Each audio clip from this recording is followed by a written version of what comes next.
sa më shumë të mundet që të shkojë në gjykatë Strasburgu si kryetar bashkie, jo si qytetar i zakonshëm. Dhe nga Strasburgu të shkojë të marrë një vul si Thoma Gëllçi që janë shkel procedurat dhe të viti thotë Spaku tani e di çfarë po. Ju thoni kemi gjetë shumë gjëra, po gjithë shkeni bërë janë të paligjshme. Po Gert, Erion Velia nuk është kryetari i Bashkisë Tiranës, sepse u shkarkua nga Këshilli Bashkiak, le të jetë antikushtetuese, ka element ligjor që mund të kapet, por Këshilli Bashkiak e shkarkoi. Po në momentin që ai e ka apeluar. Një sekond, nuk jemi shumë larg, ka dalë VKM-ja. Ka ngrirë gjë apo jo? Jo, më ka ikur situata. Situata ka ikur, më ka dalë VKM-ja. Mbledhja e Këshillit të Ministrave. Ngrin VKM-ja në momentin që gjykata kushtetuese merr akt administrativ, jemi akt normativ. Kush gjyqtar shkallës parë në administrative do japi mas pezulluese për vendimin për këtë rast. Kush? Më thojdi, ka ndonjëri fuqi? Biramën? Se këtë po diskuton edhe një ditë me Genzo Gjokutaj. Këtë histori po diskuton. Ka fuqi ndonjëri? Sepse gjykata kushtetuese, qofse vete, merr fuqi pezulluese direkt se kalon fazën verifikuese. A do e kaloj fazën e para apo jo? Ti po thua, sot që flasim, është i shkarkuar Erion Veliaj edhe pse ka bërë apel në gjykatë kushtetuese, është i shkarkuar me procesi drejt zgjedhjeve vazhdon normalisht? Patjetër. Ai është nëse nuk e shpall presidenti. Ku do bëj? Jo, nuk po flasim atë, jo. M'fal, ka një 15 ditë Veliaj që mund të apelojë. Ai e ka bërë pa konsumuar 2 javoshin, e ka bërë apelimin. Sipas kolegëve tuaj, tani se këtu mirë the edhe veti, jemi të ndarë dhe ne the, sipas juristëve, në momentin që ky bën apelimin, çdo proces ndalon. Ja. Pa u shprehur kushtetuesja. Jo, do të marri edhe një herë. Gjykata kushtetuese ka 2 faza. Ka fazën e parë verifikuese, ka edhe fazën e dytë themeli. Nëse gjykata kushtetuese shikon verifikimin e parë që ky ankim është për tek mua apo s'është. Nëse nuk është për të ata, i thotë, unë nuk ta pranoj. Në aty mbaron historia. Mbaron historia. Dhe ky tani i detyrohet shkon te gjykata administrative. Te gjykata administrative vetëm shans ka, kërkon mas pezulluese për VKM-n. Vetëm aty ka shansin. Unë abiten si se kam bërë dhe atje. Ta bëni paralelisht. Po patjetër. Çfarë kushtoj? Patjetër. Po nuk bini në konflikt dy gjykata. S'ka konflikt fare. Ajo është gjykatë ligje, ajo është gjykatë akti administrativ. Është gjykata administrative. Kemi ligjin. Një pyetje të fundit për sa i përket anës ligjore. Mund ta çojmë në Strasburg? Sa do blej, do vete në Strasburg, do e shpallit pa vlefshëm shkarkim. Ai duhet politikisht ajo punë. Po nuk Erioni nuk ka më njerëz rreth vetes. Ka mbaruar filmin. Për mendimin tim Erioni ka. Kush e mendonte që Lapa, i Shehaj dhe Shabani a Linçori do merrin 200.000 vota? Unë prisje që ndërkohë që ky ka 250. Po, ndërkohë që 180 ka marrë. Një minutë. Ndërkohë që ky ka eksperiencën, nuk është njeri që si punon truri, se ka drejtuar një lëvizje mjaft, ky ka qenë. Jo, e ka drejtuar. E ka ngritur një herë. Po pra, ky ka qenë fytyra dhe shpirti i mjaftit. Të tjerët kanë qenë numër topi, tjetër se i mori, i promovoi ky të u bën. Para ka, do t'i ketë mbledhur në një lek, kështu se politika do para, dihet kjo punë. Nuk ka netuar, ka rjetë. Ka rjetë kombëtar dhe ndërkombëtar njerëzish që nuk e vë dot basti që është i vdekur politikisht. Këtu morën ca nulitete që ti s'u di emrin, jo ky që ka një, sepse nëse ka ndonjë gjë që mund të krenohet. Si koha do ta tregoj, Erioni nuk del nga koha mund të, burgu ka thyer, burra trimara ka thyer ata që shiko koha do tregoj. Ju bënte syri dhe unë po të them tjetër gjë, nëse do më pyesje pasaj për diellën, që e kanë marrë me të qeshur diellën këta. Këta e kanë marrë shumë me të qeshur diellën, se janë kaq idiota, sa bëjnë edhe ankim në kushtetuese pse presidenti ka dekretuar diellën. Kush këta? Opozita? Po. Tani, po janë idiota mordi. Kanë bërë ankim në kushtetuese për pjesën e diellës. Tani diellën presidenti se ka dekretuar. Faktikisht Rama është duke përgatitur një kuadër ligjor për inteligjencën artificiale. Dhe inteligjenca artificiale këtu do bëhet varri i çdo lloj profesionisti në administratën publike, tek kontrolli i lartë i shtetit, në administratat e gjitha të ndryshme, drejtoritë e ndryshme, drejtësinë, do bëhet si në Abu Dhabi, që për 3 ditë ai mbaronte gjyqi. Për 3 ditë, inteligjencë artificiale 3 personave i jepte një mendim. Po ai nuk është ChatGPT që është pa pagesë. Ai është një sistem i tërë i cili menaxhon të dhënat dhe atë material përfundimtar që ti i kërkon. Dhe në momentin që hyn në dy se e kam parë vetë këtë. Këtë e kam parë vetë, nuk më thotë dot njëri. Ditë e parë bëj prezenca. Ditën e dytë numëroshin letrat komplet dhe futeshin live letrat, të gjithë në të dy kafë. Dhe pjesa tjetër, ditën e tretë i jepte mendimin diella e Abu Dhabit, se e din kështu. Unë po të them hapur këtë, dhe aty do shikosh pasaj që si janë bërë hetimet para prake, dhe do vit dita, mba e mend të. E ka filluar projekt pilot Gjermania, e ka filluar Rusia, Danimarka, Italia pak më përpara, edhe Spanja. E kanë filluar këtë sistem të verifikimit, të çekut, të çdo lloj materiali, dhe sepse ka shumë pretendime për sa i përket vendimit gjykata.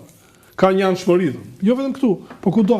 Po mirë, dihet që 50% asnjëherë s'janë dakord me vendimin. Kështu që në këtë kushte që jemi neve, unë po them, kam qenë vetë në sallë gjyqe, këtë s'ma mohon dot njëri. Kështu që edhe është një personazh i cili shumë i lakuar nga Nikla, kështu që mos flasim atë. Kam qenë vetë në sallë, kështu që gjithsesi, do ta shohim, kjo është bazë sa i gjatë që ha. Jo, e di ku e lidh këtë, unë e lidh sepse unë për shembull e mirëpres të pjesën e ndërhyrjes së inteligjencës artificiale, sepse do të kemi një transparencë. Shiko, mos e merr me shumë entuziazëm. Unë me entuziazëm e marr, sepse kjo ka dhënë rezultat në një shtet i cili është sot ka një barazë si varet si e ushqen dhe atë. Çfarë tifuzësh do nxjerr? Gjithsesi, po, bravo. Është madje edhe kjo ta thot, ki parasysh ta orientosh, thotë. Kështu që nuk aq më tepër në gjykata që në sisteme të tilla inkorporohen gjithë kodet e procedurave, kodet administrativ, ligjet, interpretojnë, shiko, dhe ajo bën menaxhimin të dhënave të kërkimit. Nga tema, Petraj, po të bie një shembull. Ndryshe gjykon një gjykatës beqar, ndryshe gjykon një gjykatës që ka fëmijë. Edhe e shikon. Po, është vërtet. Pra. Por kjo është kur jemi pa diell. Diella është e ftohtë, thotë, është akull. Paradoksalisht. Diella është po si mund të materiali materiali. Okej, do të marr edhe pak sekonda. Si mund të bësh ti një kod penal? Si mund të bësh një kod penalti dhe nuk ke një kapitull për rrethanat lehtësuese? Nuk kemi aspektin social fare. Ja ku orientua diella që mos ketë rrethana lehtësuese edhe ty të bien me së ku e dim ne që kodi nuk e ka bërë diella në fakt. Po jo pra ja avokatit po i them pikërisht atë që tha, diellës i ke futur një kod penal që s'ka rrethana lehtësuese.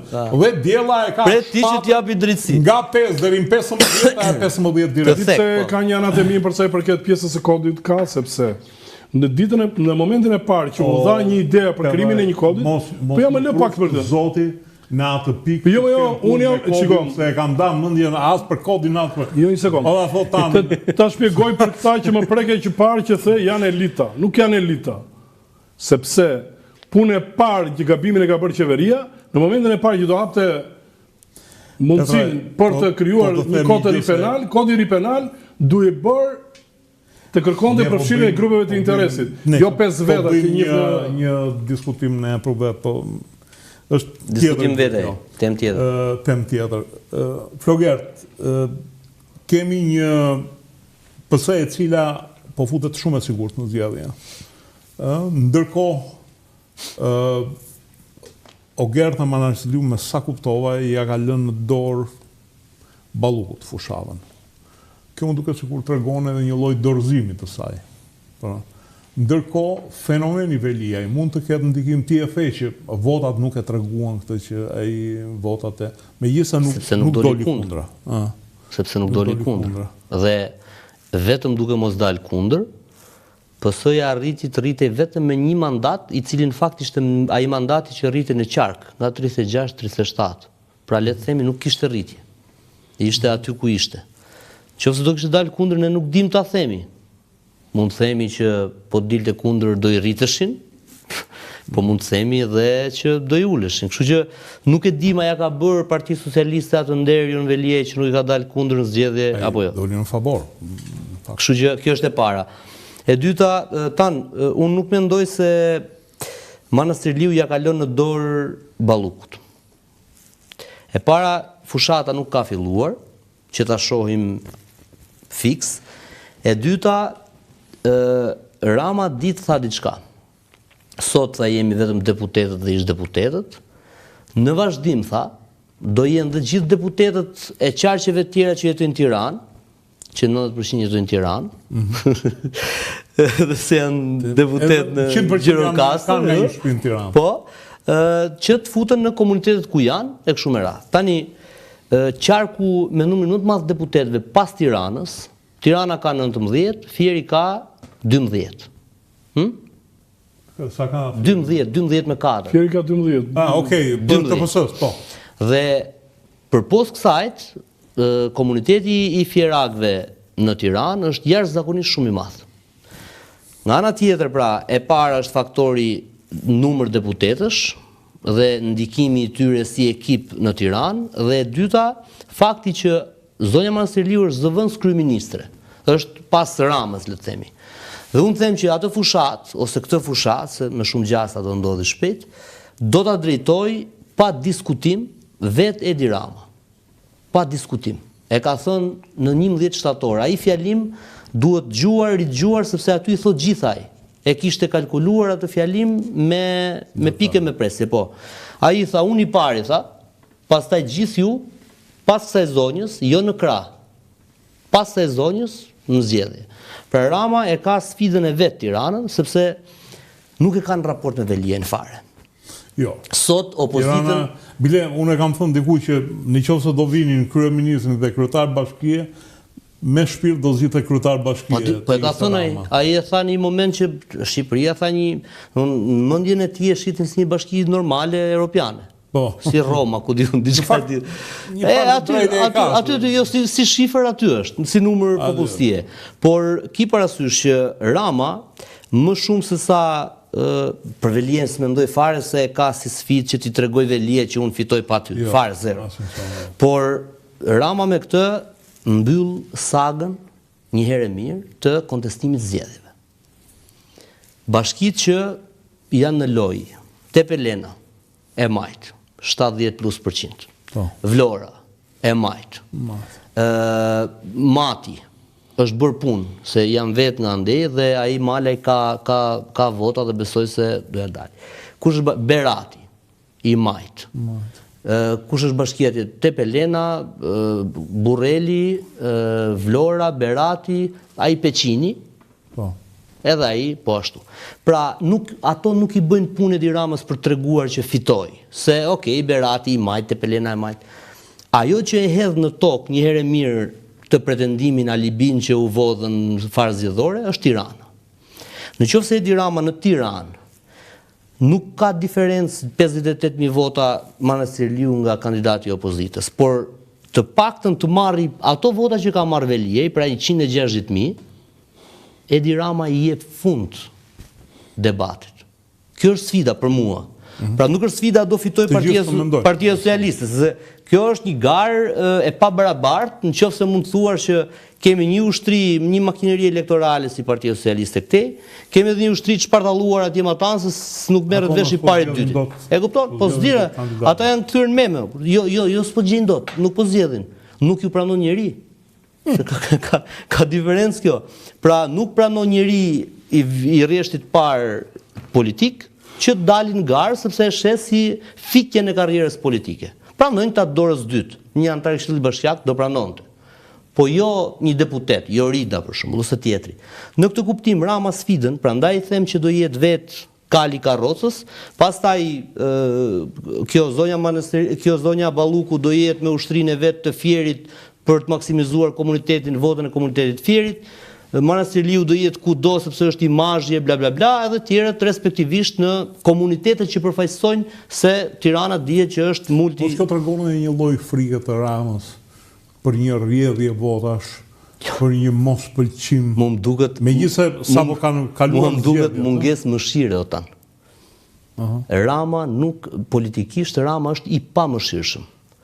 Do më thënë, ai se Partia e Lirmetës bjem dakord, Ka mbaruar. Po bëri zgjedhje, hyri PD, Berisha do ta ketë më vështirë qëndrimin. Ma ai mua më ngjan, tani do të jem shumë i sinqert, e shoh. Të pa interesuar janë e shoten PD është e pa interesuar për të futur. Po, është Rama e ka prerë në bez doktorin të kjo marrëveshje që kanë patur. Se ka pritur doktori që ta çojnë zgjedhje, po Rama mua kur e shoh në narrativë otan, më duket i pa ngopur më burre, i pa ngopur për të mundur Sali Berishën. Nuk i del e keqja më vëlla, nuk e di nga e ka nga leva e nëse mendoj që ai e ka lodër nga i vjen. E ka kështu më, e ka ose është adrenalin. Personalisht mendoj që Saliun e ka së shmirë për të thënë, po duke parë që Saliu është tashmë hija vetvetes, nuk është më Saliu që patjetër. Do të thonë një Sali Berish ku kakaris gaz bardi XY një tjetër, është e pa imagjinueshme 15 vjet përpara. Gazi mjaullin nuk kakaris, po dëgjoj. Unë them që Rama më shumë se sa garë elektorale, Rama ka kuptuar diçka. Sali Berishën sa më thellë ta mundësh, aq më të vështirë ka doktori Tiki, pse Rama nuk do që Tiki doktor. Patjetër, do që të marrë revansh. Dhe Rama e do aty, po nuk e do kur e sheh që fillon të përmirësohet doktori, se pastaj edhe ai fillon të bie në një lloj vaniteti që thotë okay. Ai do që të jetë aty. Ka fuqi, ka ato vota që ka.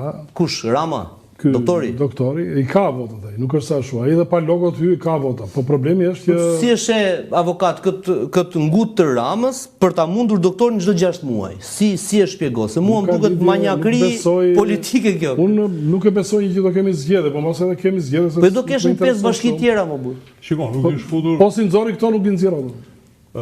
Po ato janë ato janë tjerë që i është futur kot lojës Rama.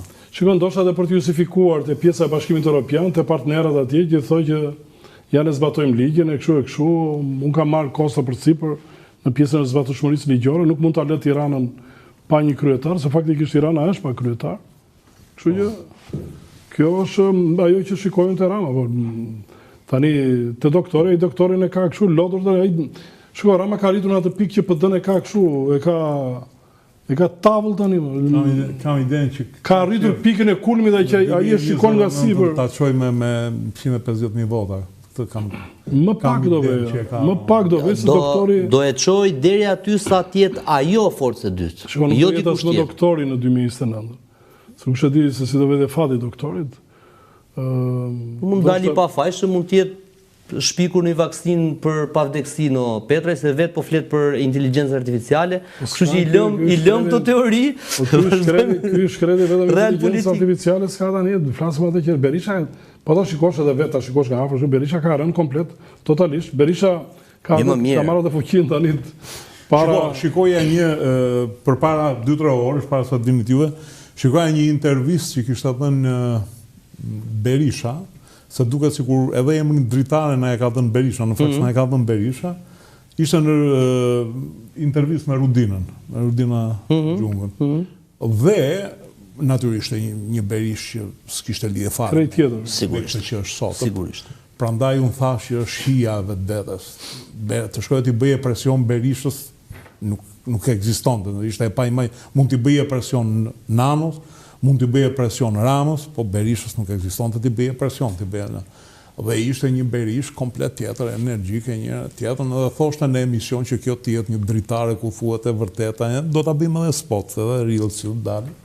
Po e kam fjalën që Berisha tashmë është kjo që thot Petra, nuk provon më, nuk narrativa e tij është e vjetruar, skemat e tij politike të vjetruara. Shikon, nuk mund ta me modelin Biden nuk mund ta mohosh talentin që të mbash bashk PD-n, e cila është shkartisur komplet. Karavidhesh, njerëz që kanë mbarë votash edhe sot e kësaj dite. Ai sot një miting të bëj, do t'i mblidhen më shumë se që mund të bëj kërkoj një miting nga zbardhësh. Po më mirë patjetër se ai është lisi që nuk kalon asnjë pemë t'i bjerë dielli, që të kuptohemi, nuk kalon rritet askush ai. Po mund, po. Sali Berisha, dëgjoj kur ai është në bashkëqeverisje me Ramën, se këtë harrojmë të themi ne. Po mirë, ai është normale që domethënë ata rregullat e lojës sot tani bëjnë bashk. Bëjnë kodin elektoral bashk, bëjnë amnistitë penale bashk. Diti në një ndërtues ose në një oligark të doktori që vuan se s'ka punë tani me qeverinë Rama? Fati se si do vinte Shqipëria u përcaktuar në 85-ën, që kur vdiq Enveri, që po i qante në xhmiat e koka dhe i thoshte që Enver ti e le partinë të fortë. Dhe në momentin që e merr Ramizi ndau gjithë kapelet ti këte, apo jeni të tërë të PPSH. Faktikisht 83 vjet janë këta dhe çka ka ndryshuar? Nga këta e njëjta skem janë. Po ta shikosh ikën njëri vin tjetri, po janë i njëjti brum. Dhe faktikisht më thoni cilët nga ata zëra potencial kundër ka gjetur veten ose ka tentuar të hyjë brenda atij gardit të rrethuar prej tyre, të mundet të hyjë brenda, nuk hyn dot, vetëm i lënë të tërë nga gardi edhe unë mendoj për momentin mbas është më mirë shiqur që kemi evolucion dhe s'kemi revolucion, se revolucionet janë të s'ka, nuk janë shqiptarët për revolucion. Shqiptarët kanë dhënë prova që u ndal nga Turqia pa luftë. Bravo, unë jam për e vetmja luftë që është bërë me pjesën shqiptare ka qenë provokacioni e Gushtit. Ajo ka qenë faza më organizuar. As lufta nacionale çlimtare s'ka qenë organizuar kaq shumë sa u bën. Mos më kalo për herë të dy se këtu edhe mund të zihemi pastaj bashkë. Këtë mos e thuaj se janë sa të vrarë që jo, nuk e lishmë të kundërtën. Edhe unë kam njerëz të vrarë në atë luftë. E di çfarë po e them, se kam takuar atashon ushtarak gjerman, i cili ishte një prusian i vërtet, dhe ambasadorin gjerman të vitit 2013-14, nuk e mbaj mend emrin, i cili ishte një zotëri burr, dhe ne shkonim për homazhe, tek se ata nuk kanë ditën e të rënëve që quhen dita luftrat. Edhe shkonim për homazhe te varrezat e ushtarëve gjerman që janë te liçeni. Dhe ambasadori gjerman më tha diçka. Sarita kuptoi, tha, pse tentoni ta hidhni poshtë luftën tuaj? Ai po përkujtonte ushtarët që ishin vrarë aty, sepse ju, tha, keni një kontribut të jashtëzakonshëm, tha. Juve keni një kontribut, tha, për frymë të popullsisë, po aq sa çka Jugoslavia, tha. Unë pastaj hyra shifra dhe ndoli që ne kontributin e kishim njësoj. Kontribut gjaku dhe gjerman të vrarë në territorin shqiptar. Dhe gjerman të vrarë në territorin shqiptar, po gjerman, se janë vrarë edhe Waffen-SS që ishin jo Armen, Azerbajxhanas, nga Republikat e Kaukazit. Po, janë vrarë 3.800 sa, diku të 3.000 gjerman, këtu në Shqipëri. Pra nuk është një kontribut që mund të hidhet poshtë. Sa? Po 800.000 veta kemi qenë më burë, me tuberkuloz, me malaria, me sifilis, me njërë. Që është ta lëmë këtë muhabet? Të kthehemi te sfida që e pret, do me thënë, Ramën me Erion Velin edhe me Berisha. Kje, quan tradhti të Erion Velis këtë padi që ka bërë? Nuk e quaj tradhti, ndoshta Erion Velia po përdor gurin e fundit, por mund të jetë edhe një lojë për të penguar mos të zhvillojnë zgjedhje në Tiranë. Unë mendoj dy duar për një kokë, Flogat, si thua dhe. Dëgjoj, s'mund t'i vësh fare, është në qelinë. Ta thash, ti thua Erion Veliajt sot, pse e apelon, është të jesh, ku diun, ose naif, ose duash tallesh me të. Ti thua ai është në pikë, po jo, ai është në hall. Po themi ne pse ankim. Jo, nuk është debat, jo. E kam si retorike. Domethënë, po flasim ana politike. Ai është në një pikë tani që do të ruaj kockën, se mishi ka ik. E kupton? Dhe nëse ai nuk do bëj dhe këtë luftë, se luftë politike nuk po bën. Tishte për të bërë luftë politike, Veliaj do e bënte përpara zgjedhjeve, që të bënte presionin tek Edi Rama e tjera me radhë, do ishin ndoshta në kushte të tjera. Dhe okay, do ishin divorci përfundimtar politik. Ai e sheh që vetëm në betejë që do bëj, se nuk ka ndërmend të bëj politikën, është kjo juridikja. Domethënë po i çon një mesazh Ramës, jam duke e bërë shpëtoj kokën. Jam duke bërë këtë sepse edhe Rama këtë, nga fjalimet e Ramës, dy fjalime, 11 dhe një më vonë, Rama këtë e ka lënë të kuptohet që do ndodh, pra nuk do jetë surprizë, po thoshte Rama. Se bëri Veliaj këtë ankimimin atëherë kushtetuese në kushtet që unë jam kryetar bashkie, jam arrestuar me një vendim gjykate në zyrën e kryetarit Bashkisë Tiranës, i zgjedhur me votë nga populli i Tiranës. Pse se bëri këtë atëherë që jemi përballë zbatimit? Ke di atë, unë po them për tani, se unë nuk di sa të duash, problemi është që nuk di ta them se po ti arrestimi i Veliajt është përplasje demokracisë me drejtësinë. E pastër. Mondi, po të jetë që të t'jap unë ide për teknika komunikimi, për të ndërtuar një fjalim, për të ndërtuar një fushat, unë dhe tani besoj se e bëjmë. Se ky e ka eksperiencë më shumë se unë e kam shkollë. Po ajo është fusha jote pastaj, nuk e di unë çfarë kanë bërë mirë, çfarë kanë bërë gabimistë. Se bëri, se shiko, ki parasysh ai njëri që është në izolim, fillon stresi. Jo, ti ke boll njerëz nëpër duar që janë nëpër birus. Patjetër. Nuk janë ata që janë jashtë. Patjetër. Pastaj kanë një mënyrë tjetër logjikimi. Pastaj pyetja është banale dhe shumë e thjeshtë. Ore, çfarë fiton Erion Velia nëse bën luftë politike me Lira? Duhet hequr në kushtetut, duhet dhe në kodin penal apo të tjerë të pjesën procedurës, që të cilët janë elementet e drejtësisë, duhet hequr dyshimi i arsyeshëm. Me dyshim të arsyeshëm nuk mund të futesh më në burg. Dyshoj, unë thotë, pjesa tjetër të fusë me vetë ngre akuzën, të themi dyshohesh përse ke kryer këtë vepër penale, aq ka për pastrim parash, futu në burg sa të bëjnë analizën unë, pastaj e flasim. Janë disa gjëra të cilat nuk shkojnë më. Apo shpërdorimi i detyrës, i cili njëri mund ta ketë bërë edhe nga padia. Njëri mund të gabime njerëzore. Dhe po ta shikoni tani edhe pjesa e largimit të shpërdorimit të detyrës nga pjesa e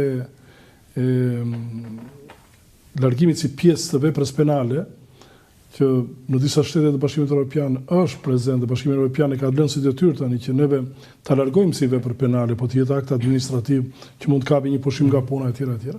Janë disa elemente të cilat këtu është përdorur keq, është keq i interpretuar ligj. Në Shqipëri asnjëri nuk është i sigurt. Këta veprojnë gjithë si xhandar, sinqerisht kanë një fuqi të papar, nuk i kontrollon dot askush. Sidomos kur shikoj avokatë dhe që mbrojnë gjyqtarët dhe prokurorët, më bën çudi sepse avokatët nuk fillojnë të ngrenë atë boshtin e identitetit të vet, që kanë probleme me identitetin e vet, me besueshmërinë e tyre në sistem. Me fjalë janë komplet të shkëputur dhe i ka shkëputur gjyqësori dhe organi i akuzës, ndërkohë që ngelen në pika shumë të befta. Po tani pse ka njëri në atë ramë, do ta përkrahun tani këtë gjyqtar sepse kam në atë ramë. Avokati duhet të heqë dorë totalisht nga këto gjëra. Totalisht. Është qartë, jemi akoma popull pasionant. Kështu që këto emocione, rastet emocionale, gjitha që i kemi, ne duhet të heqim shumë dorë. Dhe prandaj e preka që kodi penal të neve duhet të vëj dorë në disa element të cilat me të vërtet i dhëmbin njerëzve. Okej. Është temë tjetër, kjo le të shpresojmë. Kam dëgjuar shumë kritika, ndoshta ja vlen të bëjmë një emision tjetër të përgatitur me pika se ku mendon që duhet ndërhyr. Prap spaku sado ulërasin këta të shohim edhe spaku një histori më vete. Flogert, faleminderit. Faleminderit. Petraj, faleminderit. Faleminderit dhe juve që na ndoqët, natën e mirë.